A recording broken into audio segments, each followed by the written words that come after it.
Yeah, we're live. We're live straight away. There's no No fucking around. countdown, no There's countdown no this week. countdown at all. Yeah. Anyway, welcome to the Fallen Giants podcast. Yeah, I just got the notification that we're live.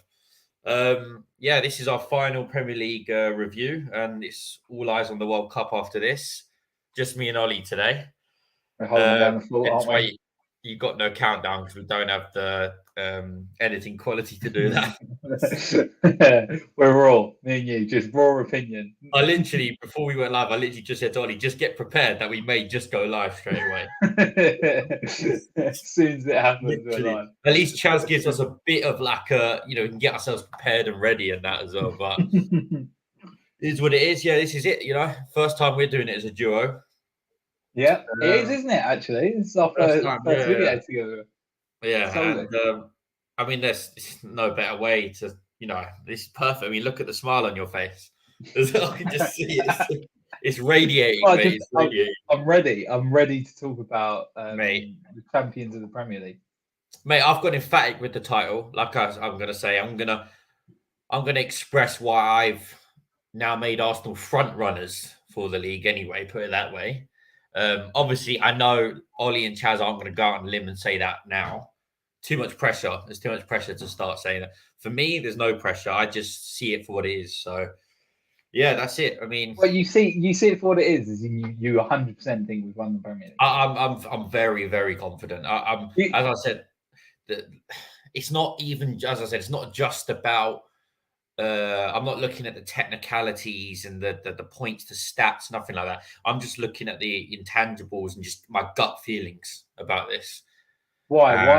Why are you so confident considering what a beast City are? I mean, I don't know. I don't know if you want to get into that straight away or dissect the game first. Well, let's do game. All right, let's come back to it. Let's do the game first because. All right. Well, obviously, I predicted this right. I said Arsenal beat Wolves 2-0. I said this in the preview. I've got the prediction dead on for that. And that's it, really. I mean, obviously, people won't know that we watched it. Me, you, and Chaz all watched it at the pub together for his birthday. Yeah. And it was a perfect birthday treat for him. And yeah, I don't know.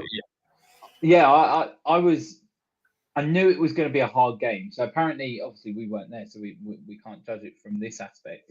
But I've listened to quite a few fans that were actually at the game and stuff like that, and they said the Wolves block, that the way they set up against us was like a ridiculous block. Apparently, it was so hard to. They had to. break down. It was their last game before they get obviously the new manager takes over, so they had to try and nab a draw at least in that game. Yeah, they do, and I do agree with that. They're bottom of the league, golly. They go bottom of the league now. Are they bottom now? Yeah, they're bottom of the league going into the World Cup now. Yeah, they're gonna struggle. They're gonna struggle this season. But what I mean by that is, like, in the past, what I'm trying to get out is, in the past we have struggled to come up against teams with a very low block that are just defending, getting ready for that counter. Yeah.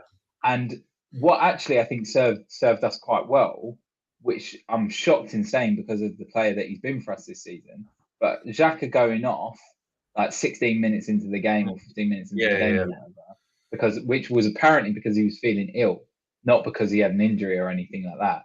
Yeah. And Vieira coming on, it allowed us to play the football that we should be playing against. This is no disrespect to Wolves, I just mean the form that they're in. Lower level sides where we're playing one destroyer and two creative midfielders. Yeah, you're doing 6 and 2 8s. But I guess, do you not feel like it's like that with Xhaka, or do you think it's not the same? I still think Xhaka gives us more defensive stability than Vieira does. You don't think? So, yeah.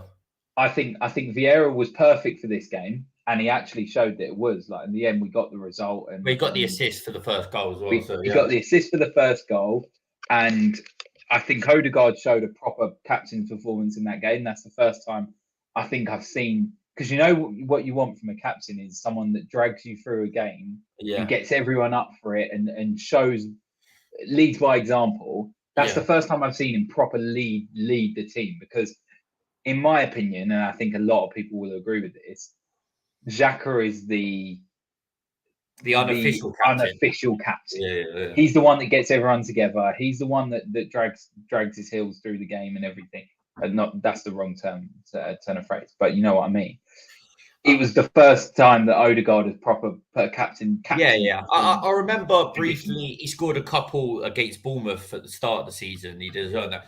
But I know what you're saying in terms of the It's the struggle, circumstances. isn't it? Like, you know, when we're struggling in a game Yeah. and you need your captain to step up. That's what he did in Well, this game. So that's we why always said he I'm needed to giving add him the more goals flowers. to his game anyway. He needed to add Yeah. more goals. Well, I So think he's our top goal scorer now. You know, that's a bit I odd. think he That's a bit fits it odd. as our Yeah, goal scorer. that's weird. That is a very weird stat. I'm not going to lie. That is I know. because I know it's been spread out throughout the team, the goals, but I think it's because he scores in bundles, doesn't he? He scores two Yeah. and then two and then two. I think he's on 6 goals. Yeah. So Yeah. And I took him out of my fantasy for this weekend. Took him bloody out because he wasn't scoring enough, and then he goes and scores a break. Gets man of the match. nah, But it's I think fantastic. Odegaard, he's been brilliant for a while now. He's operating at world class level at the minute. I like for a while now. I think this is why I'm saying I'm looking at this Arsenal team differently now. They're breaking down barriers and a stigma around them now, where people keep thinking they're going to fall off and fail. They keep on proving the critics wrong every possible test that they keep on coming up against. They just keep on answering it. I just honestly, it's exactly spot on. You're right. Like, because Wolves, although I know what happened last year against England, but it's kind of what Wolves represent, and that side in the Premier League where Ollie, they can be banana skins and you can slip up against them and stuff, and we're not doing that. but Ollie, it's 3 clean sheets on the bounce: 5-0 Forest, 1-0 Chelsea, 2-0 Wolves. Like it's not just about the defense has been giving you the platform now. Everything is well oiled at the minute. Every system Yeah. is running right now in this Arsenal team. Everything's going perfectly. I know things can change, but this is where I'm here to tell you and Pete and the people in this video why I firmly believe they are the front runners, and I'm going to predict they'll win this Premier League. I think it sounds crazy to say that, even coming from my mouth, considering what the start of the season, the animal they're up against in Manchester City.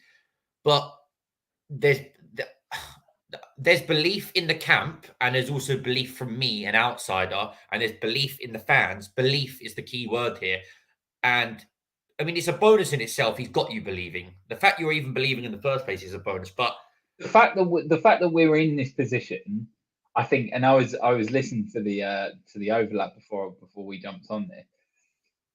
No one expected Arteta to be where we are right now, or put Arsenal in the position that we are right now. Do you think Arteta and Arsenal expected to or not? No, I don't. I think You think they just rode that, the wave? They kind of rode the wave, and then they kind of got themselves. As they keep saying, I know it's generic, but they go, "Oh, it's a game by game. We take it game by game, not get carried away."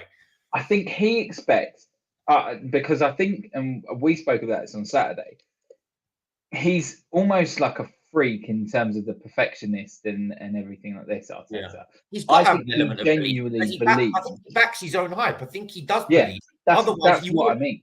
To be fair, you wouldn't be in the position you're in now if there wasn't a belief that they can go and do major things. No. I think he backs his ability in the fact that he can compete at that level. I do genuinely believe that, and I think the club believe that.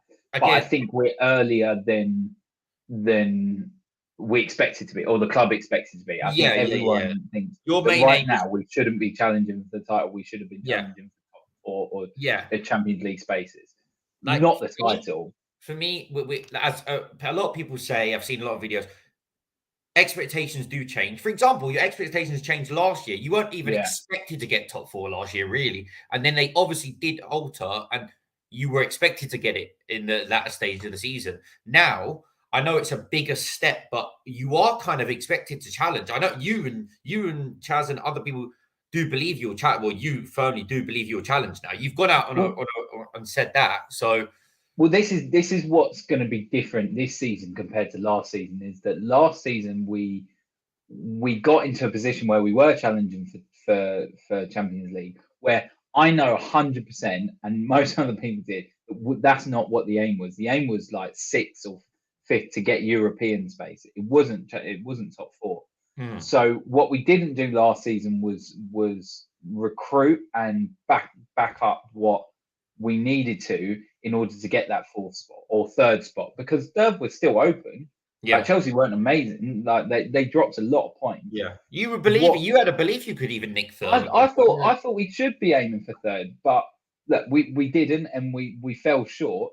This season, I genuinely believe there is an opportunity there that you could go and Yeah, win a I Premier don't want League. people to make out. I'm not making out I'm some sort of like visionary, and I saw it because we all agreed on the season preview. Arsenal finished third, which is still a very very good season. Yeah. They've obviously outweighed most fans on the planet's expectations. To be fair, They have but 100%. as the season's gone along, I did make bold statements even mid-September after the Brentford game that I think they're contenders. Is there to be seen. I tweeted it out. So I wasn't like, that's where I saw there was a turning point. That was a big, big game. I feel like that was when you turn Brentford over 3-0 at their ground, for me, my thoughts changed. My mentality changed about it. My whole opinion on it. It was symbolic. I don't know. I felt like it was a symbolic game because it was off the back of you losing your first game against United. So it was such a key game to get back on track. It is, isn't it? And to go and emphatically win there, you are right. It is a bit of a turning point. And we've seen it since that they've literally gone and beat City over the weekend. Now they've battered United, this Brentford team. They've given Chelsea a game. Yeah, they're not pushovers, and you made it look like they were pushovers in that game. Yeah, I think the key thing for us moving forward. Now we're going into this break, this stupid mid-season break, which I definitely don't want now. Not when you're on this crest of a wave like this. Not like that. You want it to carry on. You just want games to come thick and thin at this point. Absolutely. But I mean, what we need to do is we need to go in January and let's be fair. We're in the position now. We're 5 points clear. When you're 5 points clear and you have an opportunity to take the Premier League by just take the Premier League. I'm not saying that. But you said this off camera. There's an opportunity here of a lifetime now. I don't agree with you so much. I still believe you're still progressing and you're going to be contenders for the next 5-6 years. But I get what you're saying. Yeah, but do you know what? Like winning a Premier League actually does for a club. It's crazy. It's actually nuts. And if you've got the opportunity to do it, then go out in January and go and buy another midfielder, go and buy a striker if you need, or a winger, or like someone else to back. You just do it. And even if they're 6 month like loans or a year loan or what, I don't care. Just go and get who we need to be able to win that Premier League. I firmly just to answer that question in January. I think you only need people going crazy about 2-3 signing. I think you only need one signing, in my opinion. I don't know where either one player that can play across the front three anywhere, or you go and get that backup to party as a proper backup as a DM. But both would be amazing. But I'm just being realistic here. I'm being realistic with it. Yeah, but if I was Edu and everyone at the top of the club you right now, you would just be going right. Okay, it doesn't matter. We go and get them in January. We identify who we need and we go and get them in January. Obviously, do what you've been doing. Don't knee-jerk sign players for the sake of it. You need to make sure that it's not just to get you over the line this season. You need to, again, like you've been doing, invest in the long term of these players. I do agree. You've had your eye on for the last few years, even. That's what I mean. They must have so many targets, and you just go right. Well, even if we have to overpay, we'll pull the trigger on that target. Because that target might help us win the Premier League this season. But the reason that's what I want to see. The reason I was on about the intangibles, the things you can't really quantify, was that so far Arsenal have been relatively lucky compared to the other teams with injuries, and I think you need that luck to win leagues. I've seen that you've got the scrappy. I'm repeating myself a lot over these podcasts because Arsenal repeating themselves in a positive manner week in, week out. That they're showing that level of consistency which separates the elite teams from the good teams. Basically, it's I can't even justify how hard it is for a manager to keep a squad motivated for that amount. Like I've seen my team have 3 good games, 2 bad games, 1 good game, 3 bad games. Like it's a very, very inconsistent. This is like to churn out. City have done it relentlessly down the years, to churn out week in, week out, to keep them motivated and, to keep going and going and going, and even winning leagues and then going and winning another one. It's like, it's so tough. It's so tough to do. It's so tough. Consistency is the hardest thing in football. It's tiring. And right now, like we're riding that consistency Yeah. wave almost. Yeah, And I just obviously, we all know momentum's a massive thing, but this yeah, is pure momentum. Momentum is key. That would be the key word for me. If Arsenal do go and do major things this season, it's all about momentum. Like you just didn't drop off when people expected you to. For me, yeah. like, and even you, even other teams. I mean, you were still nervous in the middle of this Wolves game. You still didn't maybe believe you might get a draw and 0-0 in this. It's been inbred in us Yeah, for years now, 10 years now, that yeah. Arsenal will go and do something stupid or just throw it away when we don't need to. They are proving everyone wrong. This team and the club at the minute are proving every fan and every other person or other fan Yeah. wrong This is because they why are I showing. can't stand people that are in either rival fans or even Arsenal fans are both some are in denial. It could be either one of them that Arsenal fans don't want to believe it because I know what you're saying because of past scars and experiences, or some are just completely negative and they've already wanted Arteta out, so they kind of feel like they can't change their mind on that now. Down the like, it's like, oh, we'll have to stick with it. It's a bit of luck. It's poor. That's a crap analysis. It's awful. That is anyone that thinks that don't deserve a platform. To be, I'm not going to lie, they don't. But and then rival fans are in pure denial because they're using. I had a lot of discussions at work about this and about two rival fans, whether it's Spurs, Chelsea, United. They're using previous history to suggest that Arsenal will fall off because that's all they have. All they have to go off is Arsenal bottling it down the years. Whereas I said football works in cycles. Cycles can be broken, and every team has its era. That's the thing. Yeah. And I'm just I thought I'd be ballsy and go out and say I believe this is the start of a successful era for Arsenal. And I could end up with egg on my face, but I would say I see what more than other people can see from an outside perspective. I can There, just there are there are good signs, and right now you can only judge a team on what they've shown you so far in the season. It's not a purple patch anymore, Ollie. It's not. This isn't no. This is Arteta years worth of work. Arteta and the board imprinting their identity and philosophy, and it Yeah, coming to fruition. Not. It's not. We all know it's not the finished article yet, but my word, you've come on leaps and bounds. I'll put it that way. Like, but I think to kind of like round it off, yeah, this World Cup is coming at a wrong time for us.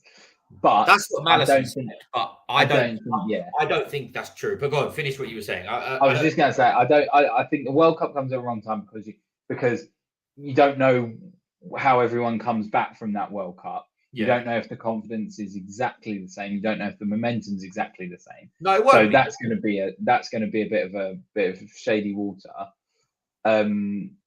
But kind of like let's keep going No. and The reason I know you can have cast these doubts, possibly, or even just play devil's advocate. But the reason I don't believe in that is because I just think Arteta. I believe in how great he is. Like I was about to go on to say about, I think he's a genius, which is again, these are very bold statements that are like people will think I'm on his dick, basically, is on that. But the thing is, I just have to, down the years, you have to be sensible, and I just call it as it is. And whatever I see, regardless of like whether it's a rival, someone I despise. I said I'd rather City win the league than Arsenal, but like that's like I would much rather that, which says it all. But Arteta is a genius. Well, he's an upcoming genius anyway, and I've seen it. Like you said, there's that famous Shaka interview speaking about Arteta, about how he's a freak, he's obsessed with the game, he's a perfectionist. yeah. Them little things here and there, you have to. I think people maybe breezed over them kind of comments and thought, he's just bigging up his coach. But no, I believe that, and I can kind of see it from even from the outside. We don't get much of an insight, but I can still see No, it. And I Ollie, said we've the got to give same. him credit, yeah. Just the reason I'm calling him a genius, yeah, and potentially a Pep 2.0, it's mad, yeah. Honestly, it's because we've seen it from a tactical standpoint. We can breeze over it, like the inverted fullbacks, the simplicity he's put into the team, but also his decision making, the obviously him and the board identifying the right profile that will fit the system. It's a very well-oiled machine, as well, honestly, right now, and he is the heartbeat of it. It's down to him mainly. It is down to him. He shifted the It is culture in down this to football him. club. He shifted the Because culture. if you like, you could say whatever you want about like Edu and Vinay and whatever, but Yeah. he's the one that came in and said, no, this needs to change. No, Yeah. this needs. If you Ollie, we the want to do it Aubameyang this way. decision, the Aubameyang decision last year. And These are massive. and we now know that that decision was solely him. That wasn't Edu. That I wasn't backed Edu it at the saying, time. The reason I yeah. backed it is because it was ballsy. I didn't know if it was going to work or not, but it was ballsy because it could have gone horribly wrong. That's the thing. But There's that comment from El Neni, isn't there, going, oh, if he can do that to the captain of the club, the rest of us are looking over our shoulder thinking, well, we've got to step up here and we've got to make sure we're doing what we need to do. Because it does show that message at the time. It was very controversial. I was going But to say, it's proven right. It's proven right because he's got a dressing room singing off the same hymn sheet because he's got almost no egos in there. Ollie, I was going to say the parallels. We won't get into it because I might do a separate video. The parallels of the Ronaldo situation and the way we need to shift our culture in the club, and Ronaldo and Aubameyang is very, very similar. It's given me these echoes of it, and it's we'll get into it in another time. But yeah, just to round it off about Arsenal is that I just think I'm going to just go out there, put it out. We're all on camera now, and I think you'll win the Premier League. I think you'll be Premier League champions in May. I'm not going to get you to say it. This is just me going out and put my neck on the line, really, put my balls on the line, and I just want to give Arteta more credit because we skimmed over it when Michael jumped on the podcast last week when you lot beat Chelsea. It was more of like a Chelsea kind of episode about their problems, but we didn't really talk about Arteta and Arsenal enough, and I can't wax any more lyricals about the geezer, to be honest, as well. And like I'm not going to say I fully believed in him, and I probably doubted him at points, like everyone did. But now I just don't want to hear any of this luck and anything negative about it, because there's no luck about this. He's created this monster. There. Like you say, there's always luck in football, and there's no denying that. But what he's done at Arsenal, I don't think anyone expected at all. No. I remember Jamie Carragher, like Gary Neville, all of them. Ollie, there's a lot of no experience. They said he's got no experience. There's no way he can manage a club at this top level, and get them sustained and challenging at the top level. Ollie, the key word there is challenging. Right now, we're 5 points clear. Ollie, you don't even have to. You can go closer to home. A fellow co-host of ours, Charlie. Let's be honest. How many times has he flip-flopped on Mikel? Yeah, and I'm being honest. Like, he will be the first to admit it. You can't not admit it because it's there in plain sight and evidence that there was 2 or 3 times he just didn't believe it, and he was looking. No. I remember him sending me spreadsheets of potential suitors to take over Arteta as well. Like. It's the way it is, and he really has just proven everyone wrong. And just I'm glad now, as well. For me, he always has been. It shows that he always has been an elite coach, but we couldn't see it because he always had them abilities locked up inside him, but we just couldn't see it. He is an elite coach. We have to take him seriously. He's one of the best coaches in world football. Like we have to, as we currently stand. Like, and I don't think. The reason I'm saying that is because he won't be dropping off anytime soon. He's only going to get better. He is only going to get better, and his ceiling is as high as most of his players are. You can quote me on that one. Yeah. But a lot of quotes in this pod. Fuck me. People will be coming back to this particular video. I don't care. I'm confident. Well, I think the thing that's always going to be on his back, right, is. Yes, he's got that FA Cup win, but it was a bit of an anomaly sort of thing. It wasn't. He wasn't expecting. No one was expecting that. No, and he that was one of them weird bonus kind of If he goes and wins some trophies this season, he is there. Then you can start talking about him being an elite coach. Yeah. Right now, he's just a good coach. Right now, I look stupid for saying that. It's only because I want to just predict it and show that. I saw this coming well before other people may see it coming. That's all it is. I always trusted it. I can hold my hands up and say I did always think that he had something special. Yeah, that's the reason I like doing these videos, so I can come back and look and see if I was proven right. I could be proven wrong, but I highly doubt I'm going to be proven wrong. Like, it sounds arrogant, but it just, you have to, if you back what you've got to say, you've got to back what you say. That's the thing, you've got to back it. So Yeah. it's one of them. There's going to be a lot of hate. There's so much hate down. The more this channel grows, the more hate we will be receiving. That's the thing. Well, also, and yeah, like people will hate on teams that are doing better for the sake of it. For the sake of it, it's always going to. I mean, look at Gary Neville's comments recently. 2 weeks ago, saying that Arsenal 15 points clear. City are going to win it by 15 points, and he still. But he also said he didn't know if they'd get top 4. So I mean, just come on.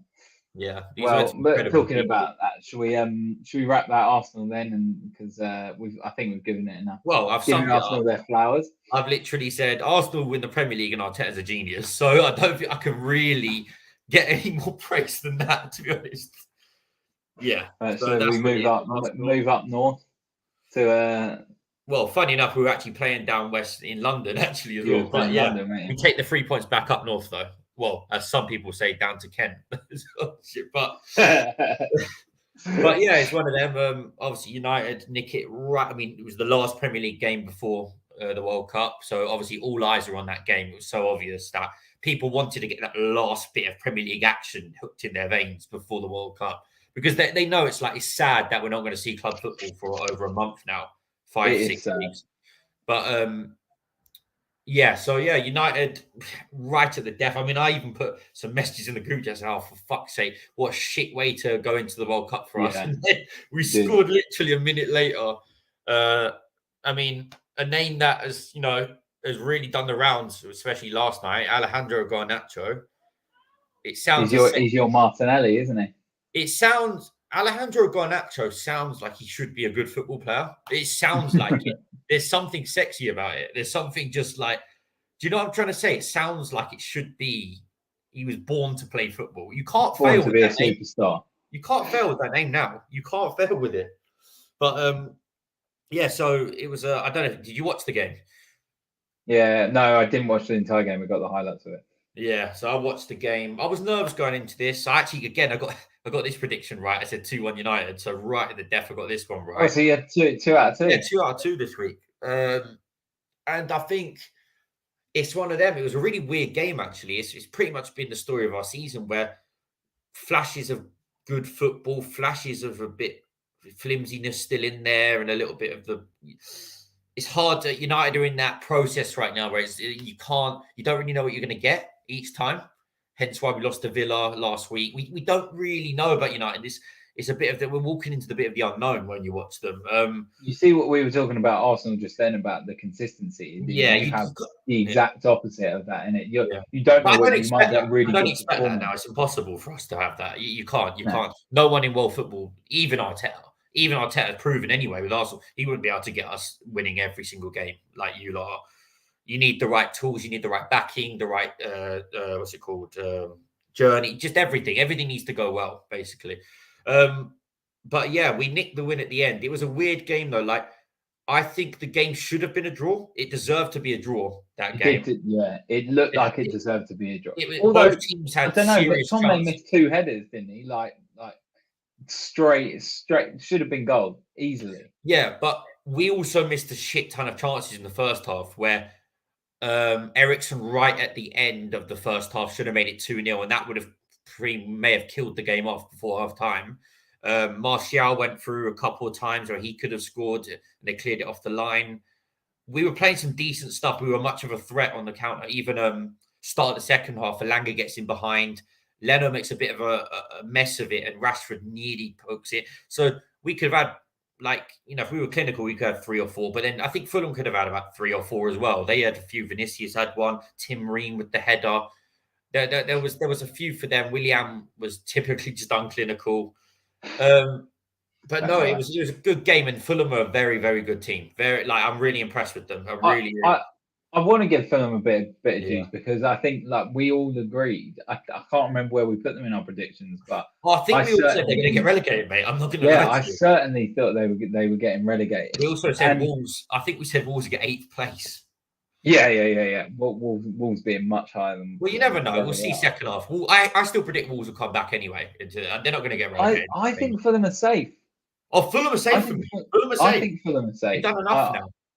I think they have as well. Mitrovic, like He wasn't even playing that game, scored. Ollie. He Imagine wasn't their playing. Mitrovic. We would have been in the absolute gutter, I But think. that's what I mean. Like Mitrovic has been so good for him and has shown what you need as a club like that. You need a clinical striker. So he's got them. Not on his own clearly, but he's got them into a very good position. But that now they're running off confidence that they can take on you lot or they can take on But bigger no, for teams real, and for stuff real. like I that. knew going into this Even game without him. they fancied themselves. They fancied themselves. Let's be honest. And as a club that comes up to be promoted, you can't ask for much more than that, can you? No. Realistically, Their fans will be happy to because be they play running good off football. confidence. They play attacking football as well. There's nothing. If you're one of them fans like that, like you said, it's one of them that you're happy to be a fan of that club. You're happy at the minute. You're very satisfied. And just a few standouts. This I don't know if you know much about. He only joined them in the summer, but this João Paulinho guy for them, yeah, is a fucking beast in midfield. Like, and there was a stat. He made the most successful tackles in one game in the Premier League this season. He made 9 successful tackles, yeah, and proper tackles. These are like certified challenges, and he is a monster. Like, he's wholeheartedly like he will go, like an old fashioned. He goes right through the shit. Like we associate Portuguese players, with a lot of class, elegance, and technique. Yeah. No, this guy's a shithouse. Like he will absolutely go through you and the ball, and the crowd gets up for it. He looks a snip for 18 million. He looks I knew of him before this, and I wanted United to at least have a look at him because I saw him at the Euros for Portugal. I was like, fuck, this guy looks serious. And Fulham Is he in the squad? Is he in the squad? Yeah, he's in the Portugal team. Yeah. Fulham look like they've got an absolute sniff. I mean, I'm guessing it's because Marco Silva's Portuguese. There's probably a bit of a connection and a few contacts that help get this over the line. But fair play to just showed you the strength of this Premier League that they can attract these top European players. It does. They're like newly promoted clubs. So yeah, shout out to him. Dan James had to go and score against us for fuck's sake. It was either him or Pereira. One of the two was going to score. And he almost wanted to. I don't know if you saw when he was like when he scored, he like tried not to celebrate and everything. He like ran that. into the post. He fell into the post. Yeah. You know what though? You wouldn't have seen it in the highlights. Not many people get the better of Lisandro Martinez season, but Dan James is out. Like he's one of the quickest players in the world of football. Pace. I mean, I know you're an avid FIFA player. You see how quick he is, mate. Yeah. He turned the burners on. He ruined Lisandro. There's even Lisandro posted recently on Instagram. Bruno even commented underneath saying, "You need to up your speed if you want to do anything at this World Cup," because they knew how quick Dan James burnt him for pace. It was, but Dan James can do one of them where he puts the ball so far in front of him, he can run on. He backs himself to go and get it. The only thing with him, he's just a headless chicken with it. That's the only thing. That's kind of it, isn't it? It reminds me, and I always come back to this because I was watching it for years with Iwobi. When you get into that, it's those players, isn't it? When you get into that final third, and then your head almost goes down, and you don't know what to do. I still don't fully trust Rashford with this stuff. No, it's true. I'm just thinking, imagine a front two of Dan James and a Adama Traore. That would. It was on the tip of my tongue. Yeah. Like, imagine watching them two have a race or something like that. It would be sick. Mate, did you see Adama Traore race them kids in the car park?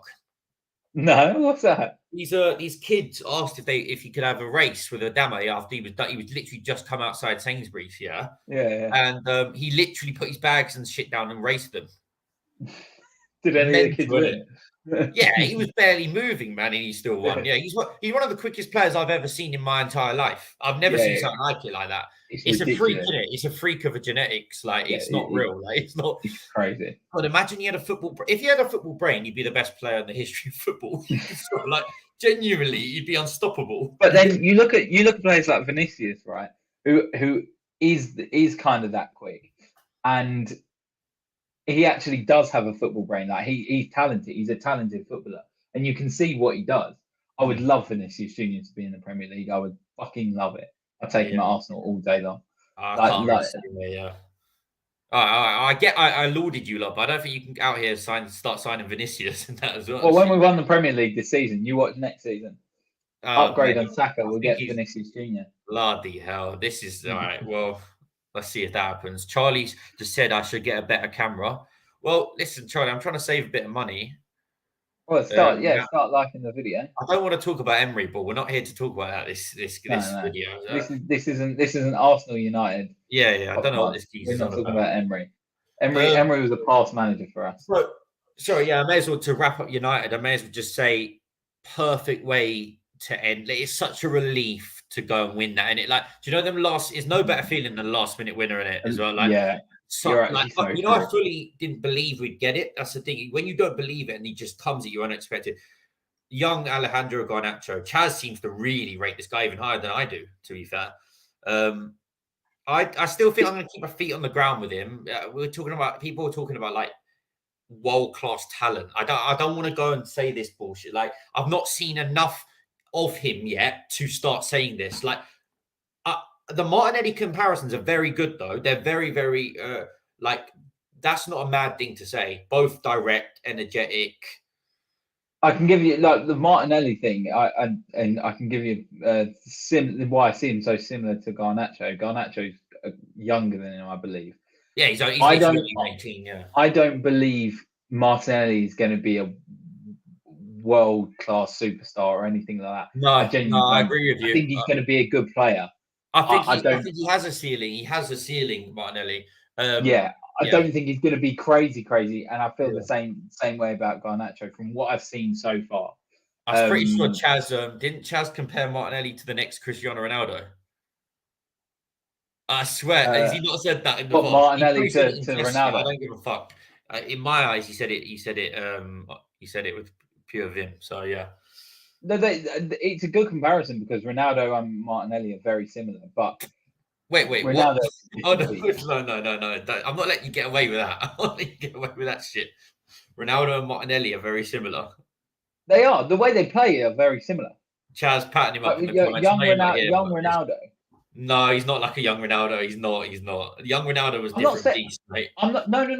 I'm not saying that. I'm not saying the quality. Well, Ollie, I'm talking about just the size. The size difference between the two. Ronaldo was just a pure, absolute athlete. Like, bro, I can't even explain how good he was as well. I'm not debating that at all. But that's not what I'm saying. I'm saying the weight, like the direct, the pace, the power. That's what I'm saying. But that's why I don't believe Martinelli's going to. That's why I think, to go back to the Garnacho kind of segment, I think I can start making early comparisons. We still need to watch a lot of him, but so far so good.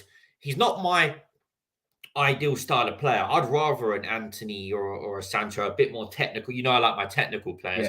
I think Garnacho's limitations technically are there to be seen. I don't think that will improve drastically. They're not something that you can't improve your technicality too much throughout. Like, you've either got it or you don't, kind of thing as well.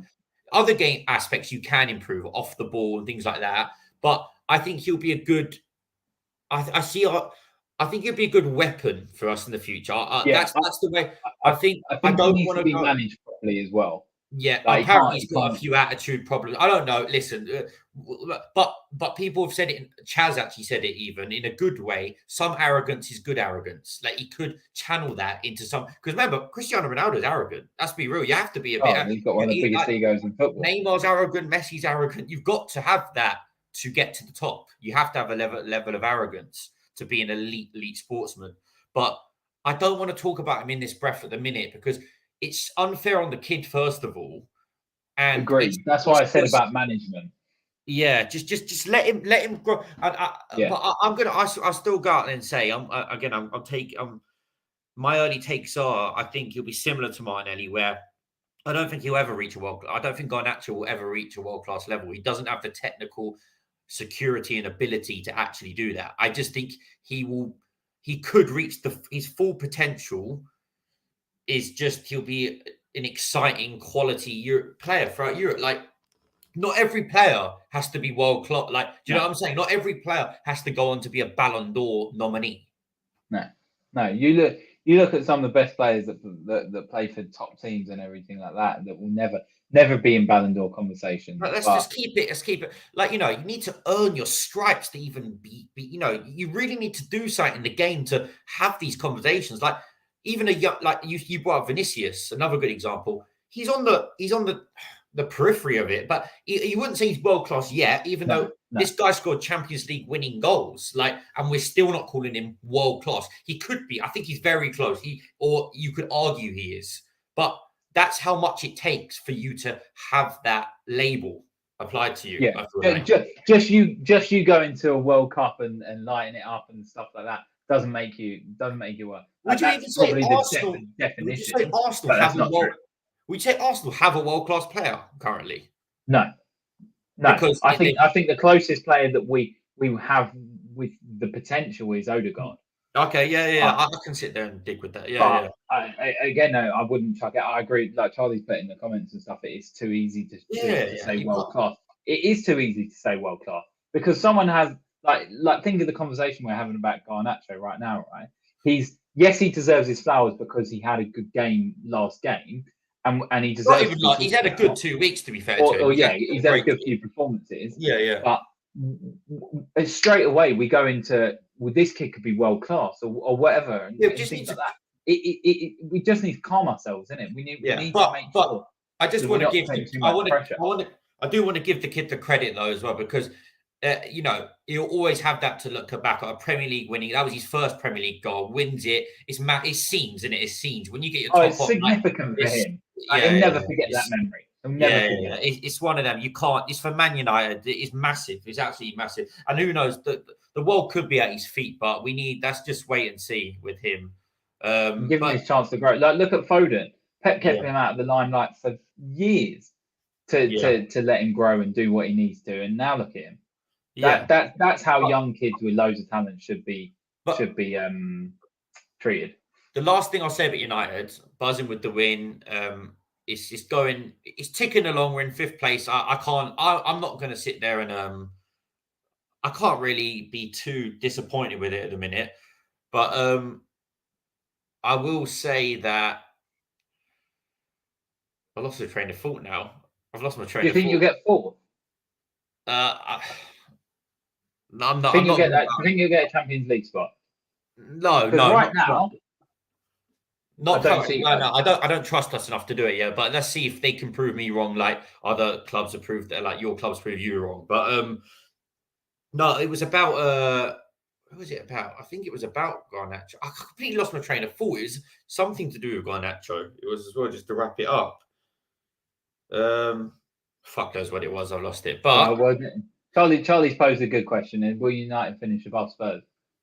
God, do we really need to be? I've already made big. Chaz has missed the start of this. I've said Arsenal win the league and Arteta's a genius. I don't know if I need to make any more. But let's finish it off on United because we're going into a World Cup break. We need a bit of a prediction for you. Where are you finishing at the end of the league?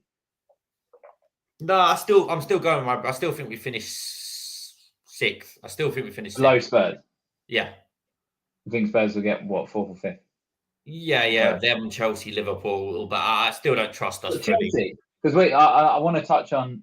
Yeah, I don't trust us fully. Yeah. I'm not gonna go out and say that shit. Like, we need to. Let's just take one step at a time. Sorry, that was what I was gonna say on Garnacho, and this is the only airtime I'll give Ronaldo in this particular podcast.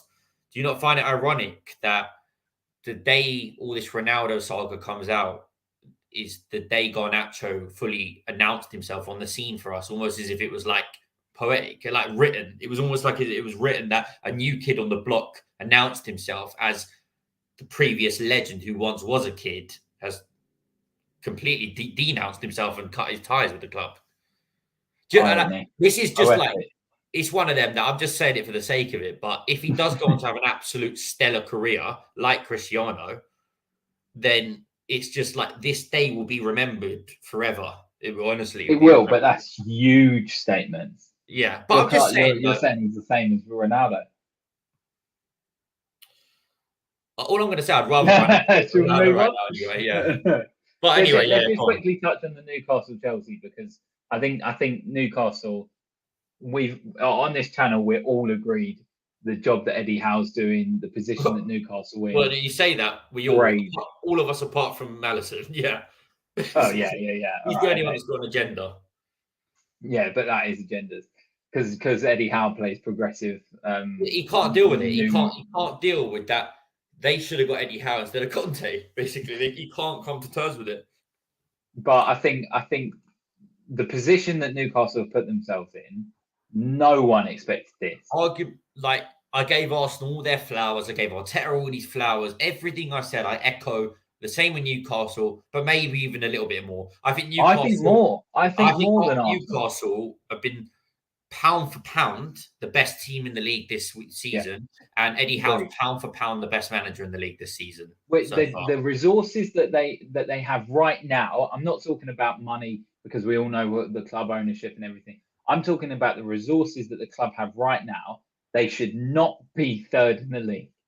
No, you're just talking about some of the players who still have their books. I get it. They did spend money. Like they've got Trippier and Dan Burn and Scottman and I get it. It's massive, but it's massive, and they should have improved. We expected them to improve with these signings, but not to this level. Not to Ollie. They were 19th this time last year. No win in 14 games, as Chaz loves to keep bringing up all the time. Yeah, it's stupendous what he's done. Like, it's one of the biggest turnaround I've ever seen. Potentially getting relegated after they'd have one of the biggest buyouts in Premier League history. Yeah, exactly. Last season, we were all hoping they would get relegated, for fuck's sake. Yeah, everyone was. But I think the job that Eddie Howe's doing. Plus, he's a Spurs boy at heart, and I don't want to give him any flowers, but I keep saying it. Trippier is doing absolute wonders for that team at the minute. He is like I was saying about the Odegaard showing captain's performance. Trippier shows captain performance week in, week out for that. The best thing, Sky Sports done a good analysis on it, and I've seen it throughout most Newcastle games every Newcastle game I watched this season. Their pressing is just elite. It's relentless. It is. I give Arsenal their credit, and we saw Klopp's Liverpool, Pep's City, and Barca's great teams down the years. These Newcastle teams' pressing is right up there on a pressing level. I'm not comparing them to the greatest teams ever, but in terms of pure raw, just. But do you know what that comes down to as well? Like the coaching and the training and breeding that press and intensity into the players. It takes.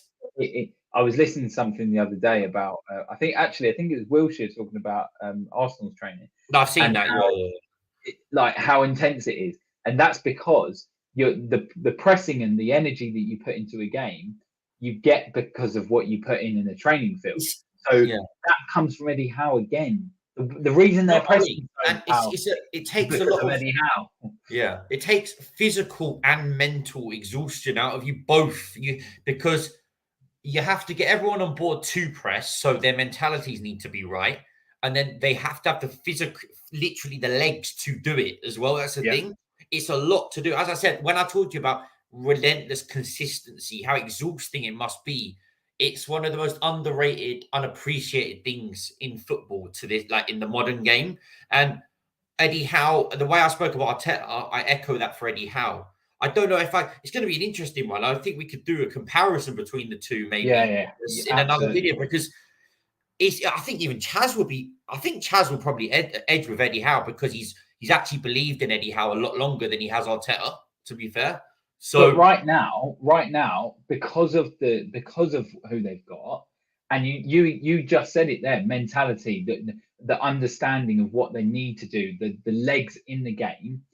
Eddie Howe doesn't have that from his players. Like, he is still using players that were bought 2 seasons ago. Bro, Amaron was bought 2.5 seasons ago. Yeah, Longstaff, Willock, like crazy. Like Jacob Murphy, Joe Linton, Fabian Shaw. It's incredible. Like, it is just insane what he's doing. This is symbolic statement of squeezing every last bit out of a player. Like, you couldn't get. These players they could not perform at any better level than they are right now. Their ceiling is up. They've broken the ceiling of their. It's why I keep saying to Maddison that there is a difference between what Conte is getting out of that Yes, Spurs side and what Eddie Howe is getting out of the Ollie, it's a Newcastle valid side. argument. We need Because to talk pound about for pound, Spurs have a better side than Newcastle. They it. Of do. course they There do. are Of there are course they better do. It's players not in there. gonna Son's in there. Kane's in there. Richarlison's Kulusevski. in This there. is Kulusevski. Like this is why they've there's got no France's excuse. Eddie like main Howe, goalkeeper. you know what Eddie Howe's done? He's almost made it impossible to have an excuse for any other manager, for any other fan, It's or any so other true. club. It's so true. Because you can It's keep so referring back to that as your example to compare up against. Like, oh shit, if he can do that, then why shouldn't we deserve that? This is what I think with Everton fans or Villa, whoever, whatever club it is, they feel they deserve what Newcastle have. Obviously, Newcastle will go on to spend stupid amounts of money, and they're the richest club in the world. But where they are right now, every other Premier League fan should believe they can be in that position. They should believe it. If the coaching is right and everything's right in a boardroom level and the structure, they should believe. Everton and Villa, Leicester, Wolves, they all should believe they can get to where Newcastle are now, or at least outperform what they're expecting. They should believe it.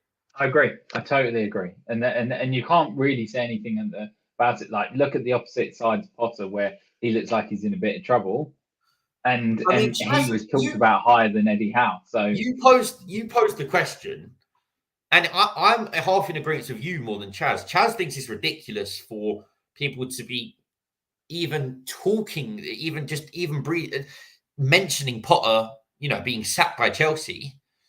But football's a funny, like as in how can I put it? Like, if they don't come back and change things around after the break and they lose, they carry on losing. I don't know what you think. I don't know. What no. I don't get me wrong or twist my words. I genuinely believe that if they lose the next couple of games, there is a tough time for Potter coming ahead. That's not us saying. This is where people need to they get misconstrued by this. Yeah, that's not us saying Potter's a shit manager and that. Because I don't believe that. Yeah, but it unfortunately maybe the wrong man at the wrong man at the wrong time, or even the right man at the wrong time, or the wrong man at the wrong club. It could be a different, like, these things can happen, and he can go and reinvent himself somewhere else and do great, like he did at Brighton again. But I'm not suggesting yet. That's just wait and see with Chelsea. It's a big, for me, out of anyone, they need the biggest. Like, it's the biggest. It's the biggest. When you come back from the World Cup, they've got the biggest task on their hands. It's the most important for them. They need to get their season on track, is what they need to do. It's all well and good. It's all well and good saying, we back them. They signed into a 5-year deal, 12 million a year. So that's what they've really invested in this long term. Like, they really believe he's the guy to change it around. And I'm not saying he's not, because that's way too early. Way too early. They might be very prepared to, and this is a bold statement and might prove me exactly wrong, but they might be ready to accept a bit of hardship for the future, which you have to do, which we all know you have to do. Above him, they've still not sorted out above him. It's still Todd Bowley getting his nose involved in each other. They still need to get the director of football in, technical director. There's a lot to, better players. There's a lot to turn around. So I'm going to give Potter the benefit of the doubt. It's just, I always will give him the benefit of the doubt. It's just, for any club at any level, if these 5 games without a win now, which is, they haven't had that since they finished 10th under Jose a few 5-6 years ago. Any level of football, you get sacked no matter what. Like, you will lose your job if it spirals out of control and it carries on. I don't think that there's only a limit to how bad you can get for the levels of money they've spent. Do you know what I'm saying? We said this about Conte and no excuses. He still needs to be. Even Ten Hag's doing it. You still need to grind out results. You need to make sure you can grind out. Football's a results business at the end of the day. You need to be able to at least grind out results to give yourself the platform to then. Exactly. Sometimes cut the football for the results. Just for a bit and get them results. Sometimes. The key is sometimes, not just doing it to get you results. Like, to be honest with you, I believe Conte's doing. Because that's all for me. I'll always say it. We'll just leave it on this, and it's an added segment. The writing's on the wall for Conte anyway. For me, it's inevitable he's leaving at some point this season. In my opinion, I think it's just inevitable. I just don't. It's too. Yeah. Well, we can I do don't that. disagree with you in any way, shape, or form. But yeah, maybe we'll wrap it there for this week. Well, Because we then were we've got always all going to the go a World bit. We Cup. were trying to keep it to half an hour, 45, but it's the last Premier League review. It was never going to be that, that plain and simple, to be fair. No, we could talk about so much more, like Liverpool results. Bournemouth, huge result for them. But we could sit on here and speak all night about it, and everyone would get too bored. So, well, just to give people a little insight, obviously it's all eyes on Qatar now. And yeah, it's just going to be full of World Cup content, as me and Chad stress every single video. Lots of Twitch streams, YouTube video. All four of us are going to do a proper dissect, dissect each team or the major teams, do a preview for the World Cup, and then as we go along, we can just keep up to date with it, man. It's going to be weird, but it is what it is, mate, isn't it? With the World Cup, it's going to be weird. Starting this week, this Sunday, so that's it, man. It's one of them. But yeah, we'll wrap it up. Remember to subscribe, smash the like button, all that stuff. Yeah, so, follow us on all our socials, and that's it. What do really, we say when we end it? Like, comment, subscribe, and peace. Peace.